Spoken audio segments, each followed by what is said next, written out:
बच्चों, chemistry time में आपका स्वागत है। और आज हम यूनिट 4 शुरू कर रहे हैं, +1 का यूनिट 4। ये जो चैप्टर है ये बहुत इंपॉर्टेंट चैप्टर है केमिस्ट्री के पॉइंट ऑफ व्यू से, क्योंकि यहाँ पे बहुत सारी चीज़ें ऐसे पढ़ेंगे जो हमारी आगे ऑर्गेनिक केमिस्ट्री और जगह पे यूज होंगी। And the chapter name is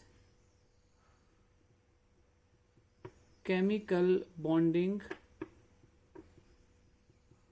and molecular structure।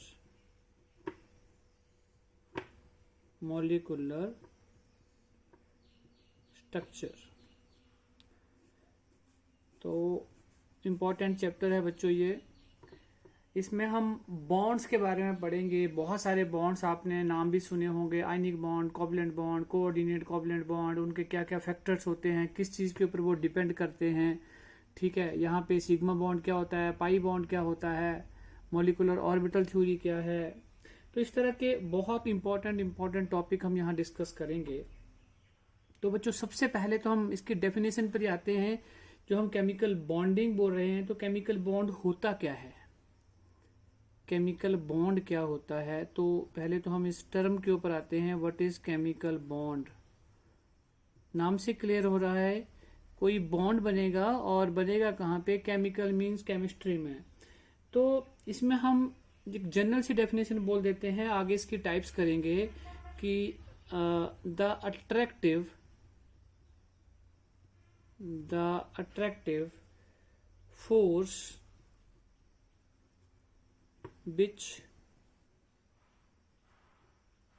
which holds together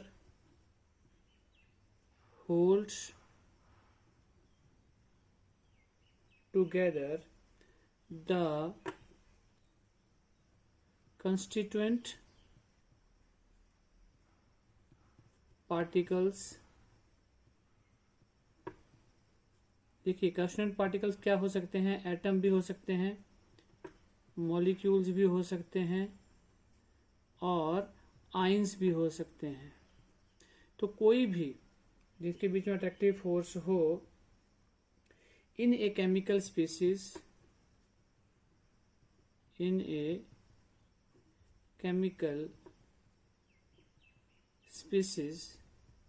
is called, उसे हम क्या बोल देंगे, केमिकल बॉन्ड। और डिटेल में आगे जाके हम पढ़ेंगे ये क्या अट्रैक्टिव फोर्स होती है। तो अगर कोई भी एटम हो, मॉलिक्यूल हो, आयंस हो, द अट्रैक्टिव फोर्स जो उनको आपस में इकट्ठा करती है, कंबाइन कर देती है, the attractive force which holds together the constituent particles, कुछ भी हो सकते हैं ये वाले, in a chemical species is called chemical bond. क्योंकि केमिकल बॉन्ड की बात कर रहे हैं तो इन ए केमिकल स्पीसीज, तो उसको हम बोल देते हैं केमिकल बॉन्ड। अब पहला क्वेश्चन तो बच्चों ये राइज होता है कि इसका कारण क्या है। What is the cause of chemical bond combination. होता क्यों है ये, और ये बनता क्यों है, क्यों बनना चाहिए। तो हम सिंपल लिख लेते हैं यहाँ पे कॉज।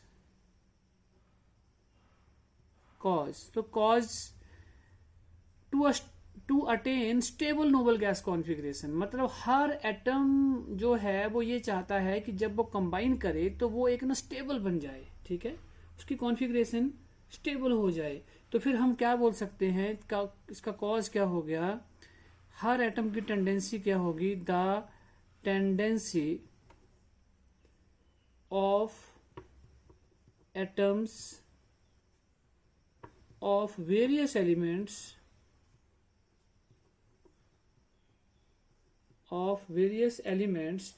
टू अटेन, यही बात कर रहे थे हम, टू अटेन स्टेबल कॉन्फ़िगरेशन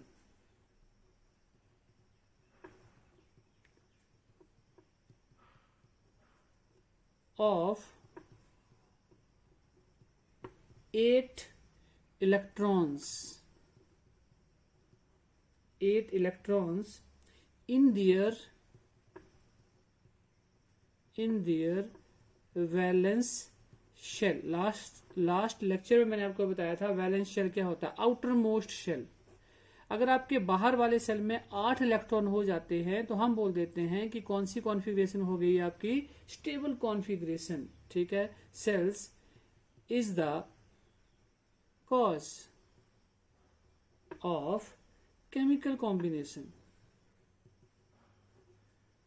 तो सिंपल सी चीज थी, आपको समझ में आ गया होगा क्या बोलना चाहा हमने, कि अगर कोई भी एटम है, atoms of various elements to attain stable configuration of 8 electron in their valence shell is the cause of chemical combination. तो ये ही इसका कारण है कि हर एटम चाहता ये है कि उसका ऑक्टेट कंप्लीट हो जाए, 8 इलेक्ट्रॉन उसके वैलेंस शेल में आ जाएं, तो उसी को वो मानता है कि वो स्टेबल है। तो वही इसका कारण है, वही इसका कॉज है।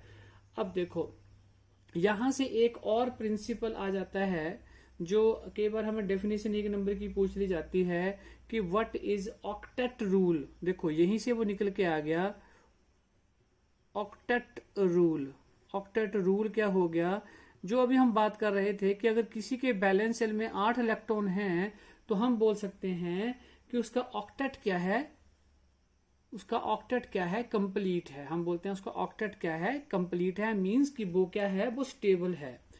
तो इसको क्या बोल देंगे, the principle of attaining maximum of, ज्यादा से ज्यादा 8 इलेक्ट्रॉन चाहिए होते हैं, maximum of 8 electrons in the valence shell, of atom is called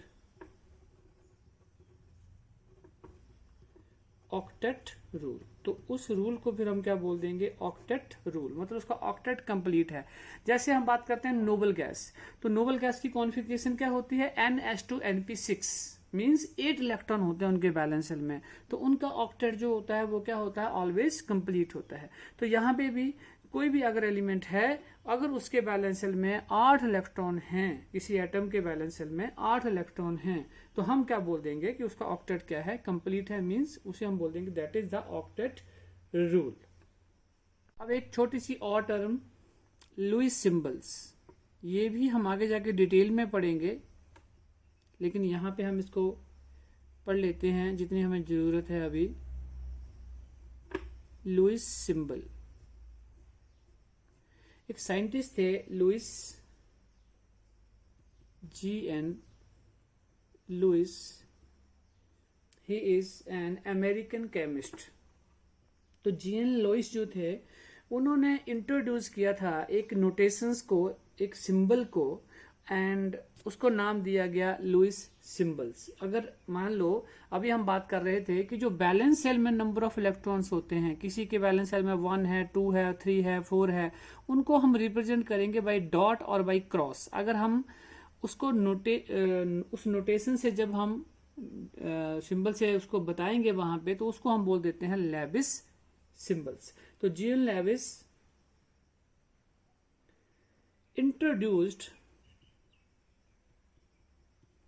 introduced simple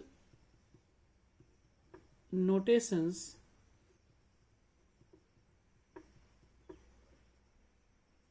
to represent valence electron in an atom.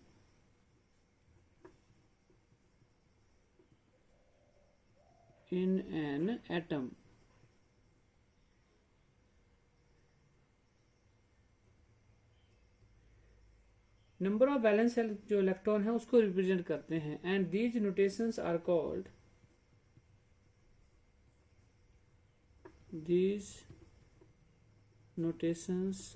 Called, क्या बोल दिया फिर इनको हमने, लुईस सिंबल्स, या इसको एक और भी नाम दे देते हैं, और electron dot symbols. Electron dot, dot के साथ रिप्रेजेंट करते थे, इसलिए इसको ये बोला हमने। साथ में हम क्या बोल सकते हैं यहां पे, the valence electrons are represented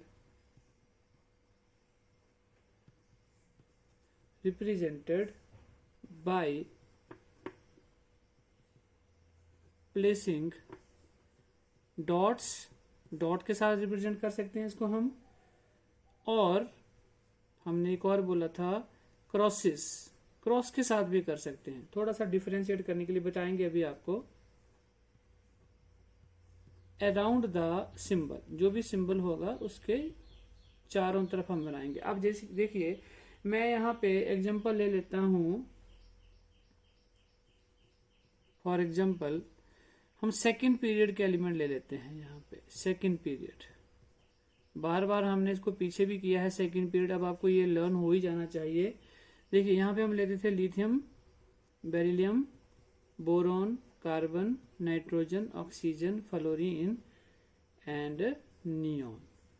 अब देखो एटॉमिक नंबर होता है इसका 3, 4, 5, 6, 7, 8, 9 एंड 10। इलेक्ट्रॉनिक कॉन्फ़िगरेशन होती है 1s2 2s1, 1s2 2s2, 1s2 2s2 2p1। अब आगे नहीं करेंगे, आगे आपको पता ही है। देखो इसके वैलेंस सेल में नंबर ऑफ इलेक्ट्रॉन कितने हैं, 1, इसके वैलेंस सेल में नंबर ऑफ इलेक्ट्रॉन है 2। तो हमने बोला ये जो वैलेंस सेल इलेक्ट्रॉन है these are represented by the dot, यहाँ पे एक डॉट आएगा। जब हम बेरिलियम की बात करेंगे तो यहाँ पे हमारे पास 2 डॉट आएंगे, क्योंकि 2 इलेक्ट्रॉन है। यहाँ पे देखो 3 इलेक्ट्रॉन है इसके बैलेंस सेल में, तो यहाँ पे 3 डॉट्स आ जाएंगे। मर्जी जिस मर्जी साइड लगा दो। अब नेचुरली यहाँ पे 4 हो जाएंगे, क्योंकि 2p2 हो जाएगा। तो यहाँ पे 4 है तो 4 डॉट आगे, क्रॉस भी लगा सकते हो आप। यहाँ पे 5 हैं तो 5 हो जाएंगे, 1 2 3 4 5। यहाँ पे 6 हैं तो 6 हो गए। यहाँ पे 7 है, ये 7 हो गए। और यहाँ पे 8 होते हैं तो 8 डॉट्स यहाँ पे हमारे पास आ जाएंगे। सो सिंपल था बिल्कुल। हमने क्या बोला, लुईस सिंबल ने क्या बोला कि he has introduced simple notations to represent the valence electrons, ठीक है। और these are represented by the dots और बाय क्रॉसेस, कहाँ पे, अराउंड द सिंबल, सिंबल के चारों तरफ हमने डॉट्स लगाए हुए हैं। These are called Lewis symbols, Lewis symbols. बच्चों अब हम केमिकल बॉन्डिंग की बात कर रहे थे, तो अब हम टाइप्स ऑफ केमिकल बॉन्डिंग में आते हैं। यहाँ पे हम सबसे पहले जो बॉन्ड पढ़ेंगे उसका नाम होता है आयनिक बॉन्ड, बहुत ज़्यादा इंपॉर्टेंट आयनिक बॉन्ड। और हम इसको नाम दे देते हैं यहाँ पे इलेक्ट्रोवेलेंट बॉन्ड, इलेक्ट्रोवेलेंट बॉन्ड। तो ये 2 नाम आते हैं इसके, या तो आयनिक बॉन्ड बोल देते हैं या बोल देते हैं इलेक्ट्रोवेलेंट बॉन्ड। तो देखो एक चीज तो बच्चों, एक चीज आपने ध्यान देनी है यहाँ पे, जो आपको वैसे याद रखना है, आयनिक बॉन्ड हमेशा बनता है मेटल और किसके बीच में बनता है, नॉन मेटल। एक चीज तो आपको ये याद रखनी है वैसे ही, ठीक है। और दूसरा, जब मेटल है तो यहां से होता है ट्रांसफर ऑफ इलेक्ट्रॉन। क्या होता है, ट्रांसफर ऑफ इलेक्ट्रॉन। और दूसरा हम इसको ये भी बोल देते हैं कि यहाँ पे इसको हम ये बोल देते हैं कि कंप्लीट ट्रांसफर ऑफ इलेक्ट्रॉन होता है, पूरी तरह से ट्रांसफर ऑफ इलेक्ट्रॉन होगा एक से दूसरे में, ठीक है। सो ये तो हो गया सिंपल सी टर्म। अब हम इसकी पहले डेफिनेशन करते हैं, फिर इसको हम एग्जांपल से समझेंगे एक्चुअली क्या होता है ये आयनिक बॉन्ड। सो डेफिनेशन है इसकी, the electrostatic force of attraction, force of attraction which holds the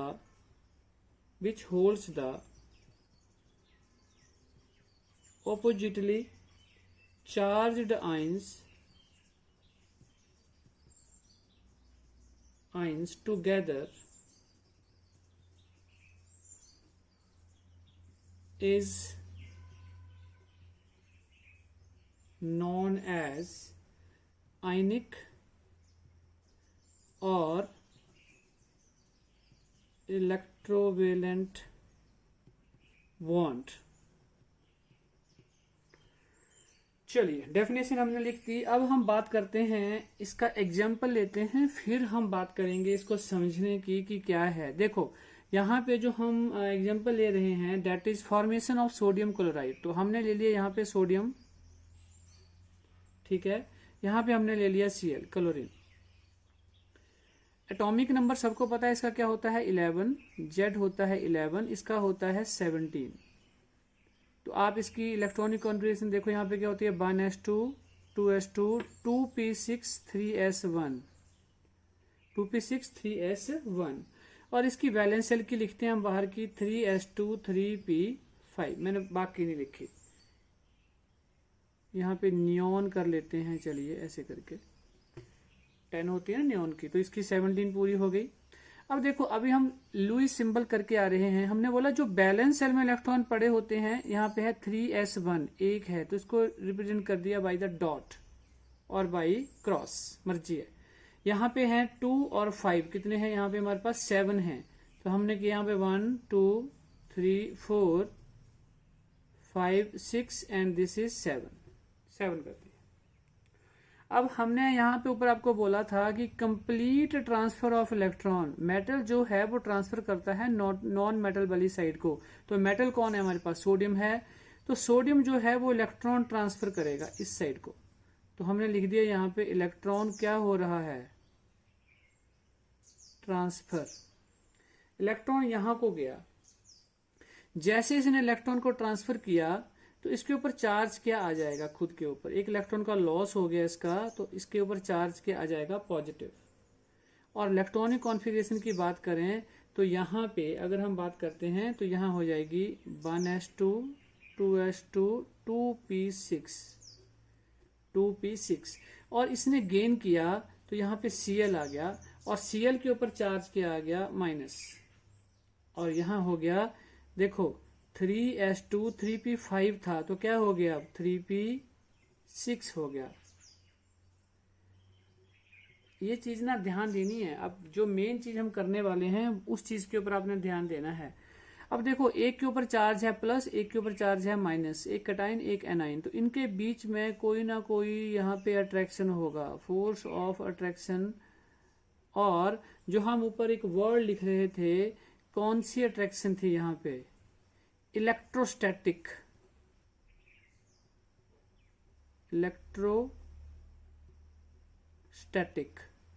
force of attraction. हमने क्या बोला था, डेफिनेशन जरा ध्यान दे देना आप सबने। The electrostatic force of attraction, ये वाली जो इनके बीच में है, विच holds the oppositely charged ions. देखो जरा, एक के ऊपर पॉजिटिव है एक के ऊपर नेगेटिव है, तो इनको वो क्या कर रही है, देखो मेरे हाथ देखो, इकट्ठे हो रहे हैं, ये ऐसे नजदीक आ रहे हैं। Which holds the oppositely charged ions together is known as, कौन सा बॉन्ड बन गया वहां पे, आयनिक बॉन्ड। दूसरा अभी हमने नाम दिया था इलेक्ट्रोवेलेंट बॉन्ड। इलेक्ट्रोवेलेंट इसलिए बोल देते हैं क्योंकि यहाँ पे जो फोर्स ऑफ अट्रैक्शन होती है वो होती है इलेक्ट्रोस्टैटिक फोर्स ऑफ अट्रैक्शन, इसलिए इसका नाम पड़ जाता है इलेक्ट्रोवेलेंट बॉन्ड। तो दोनों चीजें हमें क्लियर हो गई। ओके, आयनिक बॉन्ड यहां बन गया। अब एक मैंने आपसे बात करनी है, और वो क्या बात है जो आपको वैसे बुक्स में नहीं मिलेगा और आपको कोई पढ़ाएगा भी नहीं, तो आपने अपने टीचर से भी पूछना है, जहां पे भी आप पढ़ते भी हैं या जिस टीचर से भी आपकी बात होती है। अब क्वेश्चन क्या है, अब मेरा क्वेश्चन ये है, वो जो सबसे पहली बात तो ये है कि आपसे क्वेश्चन है कि आपने आज तक NaCl के बीच में ऐसे बॉन्ड बना हुआ देखा, कभी आपने देखा NaCl ऐसे लिखा हो, ऐसे देखा होगा, बट आपने ऐसे नहीं देखा होगा। उसका रीजन क्या है, देयर इज नो बॉन्ड, इसके बीच में कोई बॉन्ड ही नहीं होता है। असल में आयनिक बॉन्ड ही नहीं होता है, बस एक फोर्स ऑफ अट्रैक्शन होती है। देखिए Na पॉजिटिव और Cl नेगेटिव। ये जो फोर्स ऑफ अट्रैक्शन है सिर्फ यही इसके बीच में होती है, देयर इज नो बॉन्ड, और उसी को फिर हम बोल देते हैं कि आयंस हैं एक दूसरे की तरफ को अट्रैक्ट हो रहे हैं, तो that is called bond, ionic bond बोल दिया हमने इसको। अब एक और क्वेश्चन अराइज हो गया। क्वेश्चन क्या अराइज हो रहा है कि जैसे ये Na पॉजिटिव बना, तो आप यहाँ पे देख रहे हो Na पॉजिटिव जब बना तो इसका ऑक्टेट कंप्लीट दिख रहा है आपको। ये देखो यहाँ पे 2s2 2p6, मतलब इसके पास 8 इलेक्ट्रॉन है, और यहाँ पे भी आप देखो तो यहाँ पे भी कितने हैं, 8 इलेक्ट्रॉन है। जब इसके पास 8 इलेक्ट्रॉन है, इसके पास भी 8 इलेक्ट्रॉन है, तो ये आपस में कंबाइन ही क्यों करेंगे? क्वेश्चन है ये। अगर इसके पास भी 8 इलेक्ट्रॉन आ गए, इसके पास भी 8 इलेक्ट्रॉन आ गए, तो ये कंबाइन ही क्यों करेंगे? क्योंकि इनका तो ऑक्टेट कंप्लीट हो चुका है। फिर ये कंबाइन क्यों कर रहे हैं? अब जरा ध्यान देना यहाँ पे बच्चों, जब Na पॉजिटिव आया तो Na पॉजिटिव से जब एक इलेक्ट्रॉन बाहर आया, देखो Na से हम कहा आए, Na पॉजिटिव से एक इलेक्ट्रॉन बाहर आया यहां से, तो ये क्या हो रहा है? The amount of energy is required to remove this electron from an, क्या था, from an isolated gaseous atom, from an isolated gaseous atom. और यहां पे भी क्या बना? Isolated gaseous. ये भी क्या बना? गैसेस बना। तो ये भी क्या है? गैस है। दूसरी तरफ जब हमने क्लोरीन की बात की, तो क्लोरीन को हमने इलेक्ट्रॉन दिया तो उसने Cl नेगेटिव कर लिया, तो इसका मतलब ये हो गया कि amount of energy is released when an electron is added to it. जैसे हमने कहां पे किया? Add to an isolated gaseous atom, तो ये भी क्या बना? गैसेस। तो ये जो क्लोरीन है Cl नेगेटिव है, ये भी क्या है? गैसेस है। इस चीज को समझ जाओ। Na पॉजिटिव जो यहाँ पे बना है वो गैसेस में है, Cl नेगेटिव जो है वो भी कौन सी स्टेट में है? गैसेस में है।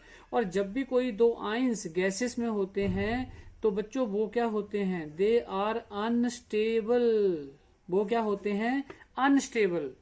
और अनस्टेबल थे इसीलिए ही आपस में ये मिले, and they will form here NaCl solid state, solid में। क्लियर कर लो बात को, ये बिल्कुल दिमाग में है, ये बड़ा इंपॉर्टेंट पॉइंट है आपके लिए। तो इसलिए हम इसको, इसने क्या बना दिया? स्टेबल कंपाउंड बना दिया NaCl, तो इसलिए ये आपस में मिले हैं। तो जो मेरा क्वेश्चन था आपसे, क्वेश्चन यही था कि ये जब इनका ऑक्टेट कंप्लीट था तो ये मिले क्यों? तो इसका मतलब था कि जब भी गैसेस में ये बने, दे आर अनस्टेबल। ये तो आगे पीछे घूम रहे हैं, मूवमेंट है उनके बीच में, गैसेस हैं, ये गैसेस साइंस हैं, तो इसलिए इनको आपस में मिलना पड़ा। They will form here stable compound that is NaCl in solid state. Clear हो गया सबको? तो इसलिए ये फिर बॉन्ड की फॉर्म में हमें दिख जाते हैं। तो बच्चों हमारा अगला टॉपिक है factors on which the formation of ionic bond depends. ऐसे कौन से फैक्टर हैं जिनके ऊपर आयनिक बॉन्ड डिपेंड करता है? कौन सी फेवरेबल कंडीशंस हैं जब आयनिक बॉन्ड अच्छे से बनता है?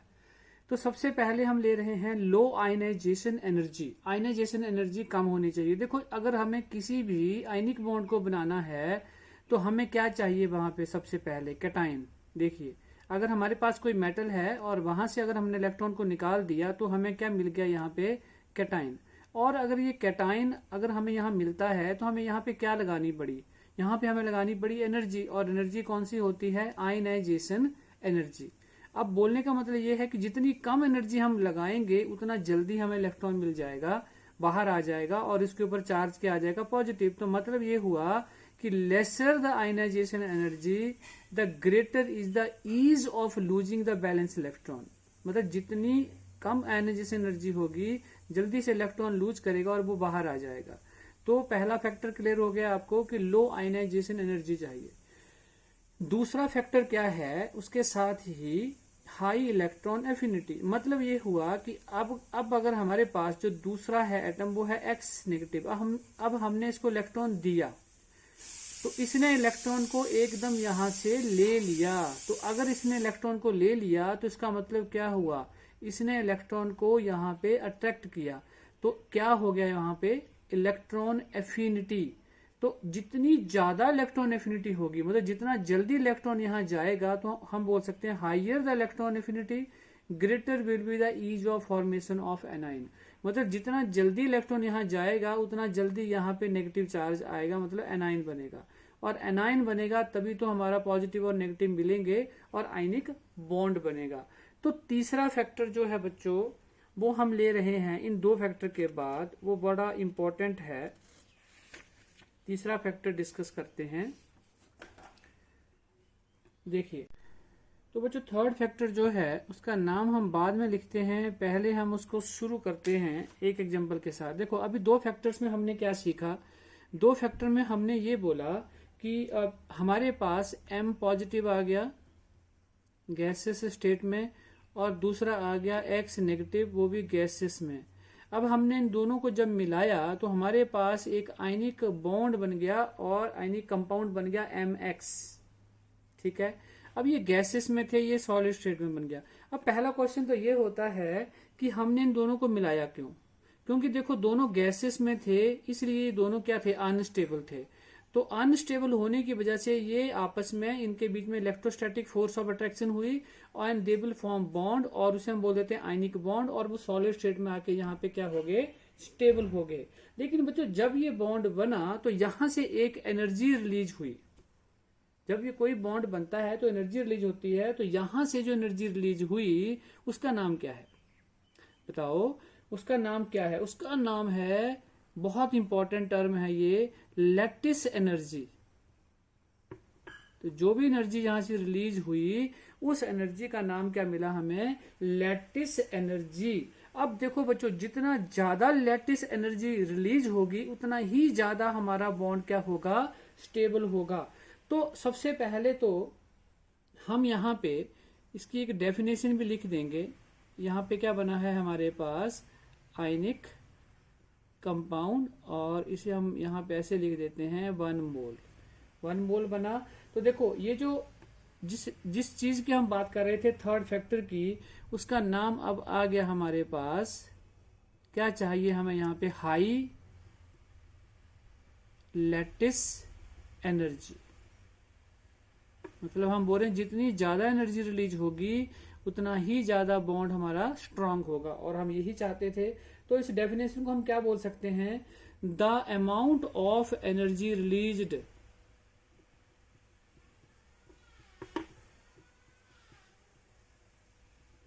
ये चीज आपने ध्यान से समझनी है। अब हाँ आपको समझ में आ जाएगा।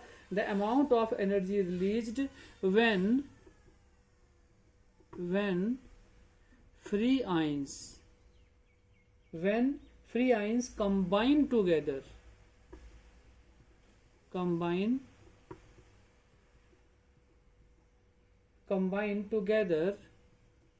to form 1 mole of a crystal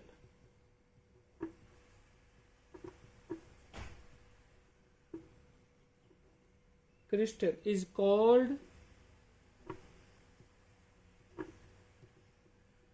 lattice energy,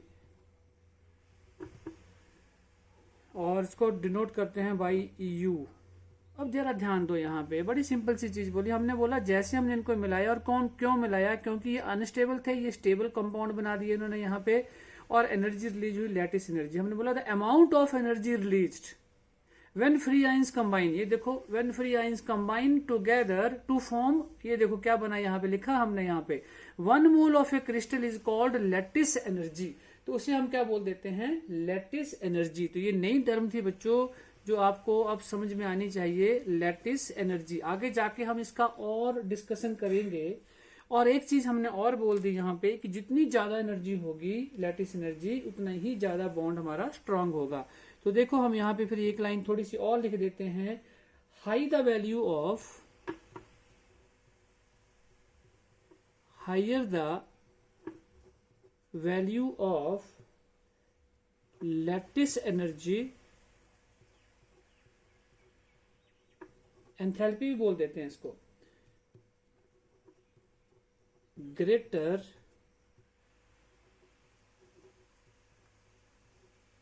will be the ease of formation of the ionic bond, मतलब उतना ही स्ट्रॉन्ग आयनिक बॉन्ड बनेगा, मतलब जितनी ज्यादा एनर्जी हमारी रिलीज होगी। सो ये हमारे मेन फैक्टर थे बच्चों।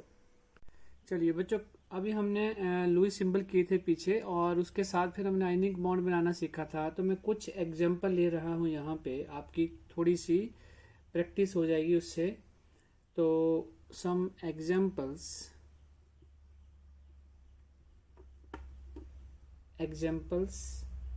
Of formation of ionic bonds।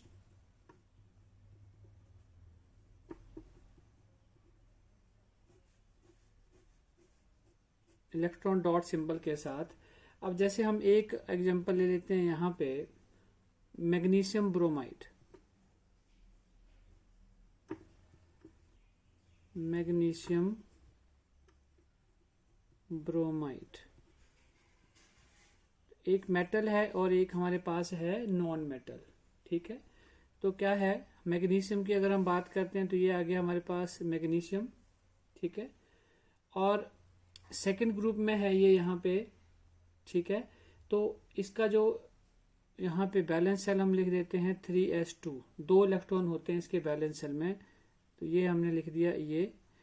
और Cl या Br कुछ भी हमने अगर यहाँ लेना है तो यहाँ पे हमने ले लिया ब्रोमीन 1 और ये 2।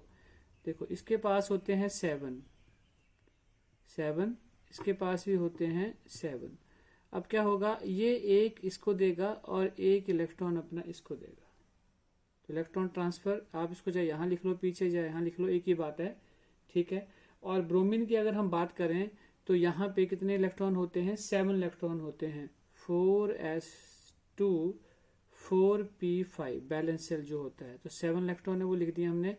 तो जैसे ये यहाँ पे जाता है तो किया क्या, इसने अपने इलेक्ट्रॉन 2 दिए हैं, तो इट मीन्स इसके ऊपर पॉजिटिव चार्ज आएगा, तो mg⁻² पॉजिटिव आ गया।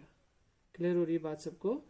और यहाँ पे हमारे पास है ब्रोमीन, तो ब्रोमीन में 7 थे, 8 हो गए, तो यहाँ पे हमने कर दिया ये 8, लेकिन ये 2 है यहाँ पे, तो इसलिए हमने इसको ब्रैकेट में ऐसे करके ले लिया और इसके बाहर लिख दिया 2।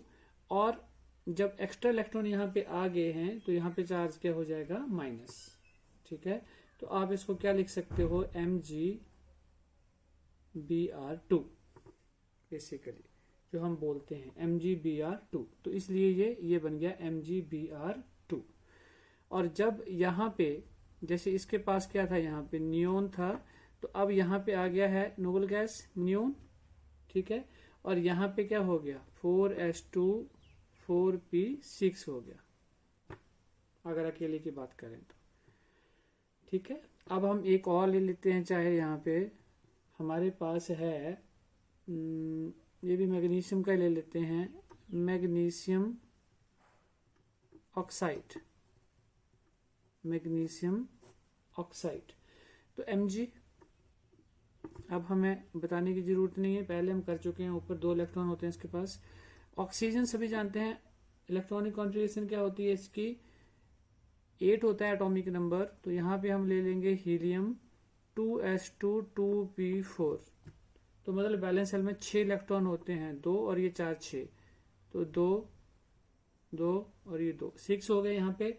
अब इसको कितने चाहिए कि इसका ऑक्टेट कंप्लीट हो जाए, इसको 2 चाहिए, तो इसके पास ऑलरेडी यहाँ पे 2 हैं, तो ये अपने दोनों ही इलेक्ट्रॉन को यहाँ से इसको ट्रांसफर कर देता है। और जैसे ये ट्रांसफर करेगा तो 2 इलेक्ट्रॉन का लॉस हो गया, तो इसके पास आ गया Mg2 पॉजिटिव, और ऑक्सीजन के पास पहले से 6 थे, तो 2 यहाँ से आगे, तो कितने हो गए, 8 हो गए, ठीक है। लेकिन 2 इलेक्ट्रॉन एक्स्ट्रा आए हैं तो -2 हो गया यहाँ पे चार्ज, और हम इसको क्या बोल सकते हैं, MgO, मैग्नीशियम ऑक्साइड। क्लियर है सबको, ठीक है। तो ऐसे में आपको 2 यहाँ पे दे रहा हूं, वो आपने खुद करने हैं। एक आपने करना है sodium sulphide, formation of sodium sulphide, और 4th आपने करना है calcium sulphide, calcium sulphide. Practice करनी है इसकी आपने। ठीक है बच्चों, अब इसकी हम कुछ प्रॉपर्टीज ले लेते हैं जनरल से। Properties of ionic compounds.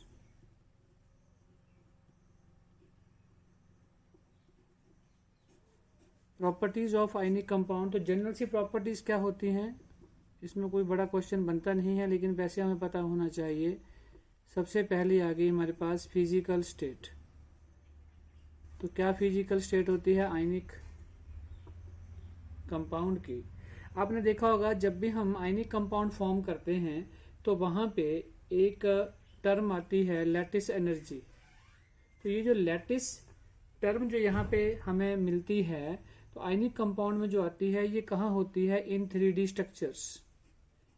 ये 3D स्ट्रक्चर में होती है लैटिस की फॉर्म। और उसी लैटिस को हम बोलते हैं, मतलब जैसे आपने NaCl का स्ट्रक्चर देखा होगा, तो NaCl में क्या होता है कि सोडियम को भी 6 क्लोरीन वहां पे कवर किए होते हैं और क्लोरीन को भी 6 Na पॉजिटिव कवर किए होते हैं। तो वो 3 डायमेंशनल स्ट्रक्चर होती है। और मोस्टली अगर फिजिकल स्टेट की बात की जाए तो they are in solid state. Ionic compound mostly किसमें होते हैं? सॉलिड स्टेट में होते हैं। ठीक है। नंबर 2 प्रॉपर्टी यहाँ पे है इसकी मेल्टिंग एंड बॉइलिंग पॉइंट। तो mostly melting and boiling point of ionic compound are high, very high.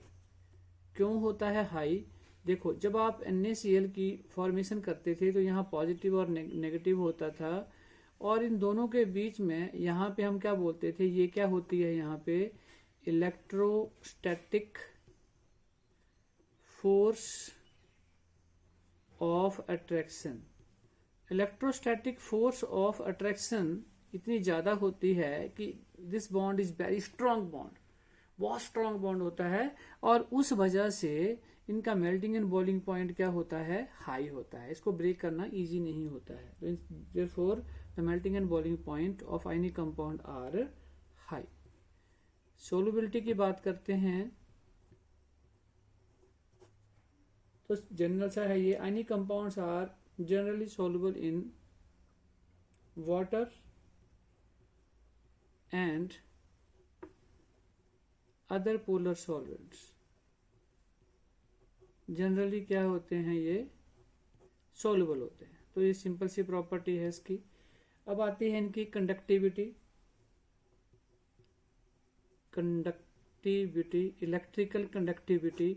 तो हम यहाँ पे अगर हम बात करते हैं तो they are bad conductor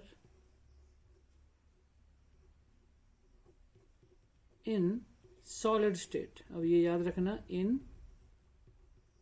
solid state. अब फिर से सॉलिड स्टेट में ये बैड कंडक्टर क्यों होते हैं? देखो, जैसे इसमें हमने बताया कि यहाँ पे क्या है? चार्ज है, लेकिन अब अगर चार्ज मूव करेगा, यहाँ पे जो चार्ज है वो बंधा हुआ है, मतलब इलेक्ट्रोस्टैटिक फोर्स ऑफ अट्रैक्शन है, इतना अट्रैक्शन है कि वो मूव नहीं हो सकता। तो इसलिए हम क्या बोल देते हैं? In solid state they are bad conductor. But अगर हम बात करते हैं इन मोल्टन स्टेट, तो ये क्या होते हैं? They are good conductor. ठीक है, तो they are good conductor, they are good conductor.